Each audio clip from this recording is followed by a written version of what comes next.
Komunitetet fetare në Shqipëri kanë reaguar me dhimbje për ndarjen nga jeta të Papa Franceskut. Kreu i Konferencës i Peshkvorë të Shqipërisë, Dom Gjergj Meta, teksa njoftoi ndarjen nga jeta të Papa Franceskut, falenderoi Zotin për shërbimin e tij, ndërsa njoftoi se në të gjitha dioqezat dhe famullit do të mbahen lutje dhe mesha për shpirtjeje për atin e shenjtë. Gjithashtu njoftoi se kambanat e zis do të bien në çdo institucion kishtar në vend.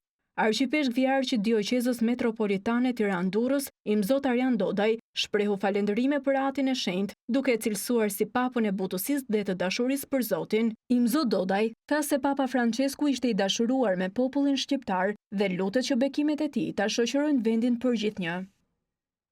Edhe Kisha Ortodokse Autoqefale e Shqipërisë reagoi për kalimin në amshim të Papa Franceskut. Kisha Ortodokse vlerësoi përpjekjet e tij për të nxitur një mirëkuptim më të madh ndërmjet Kishës Ortodokse dhe asaj katolike, duke përcjellë shprehjen e tij: "Ecim së bashku si vëllezër në rrugën e mëshirës dhe të dashurisë."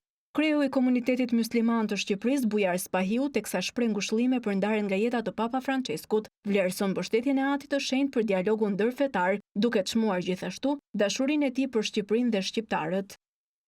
Kryegjyshi botror i Bektashimve, Haxhi Dede Edmond Brahimaj, shprehet në reagimin e tij se bota sot humbi liderin e madh të kohës, flamurtarin e paqes dhe të dashurisë. Babamondi shprehet në mesazhin e tij se Papa Francesku e donte popullin shqiptar.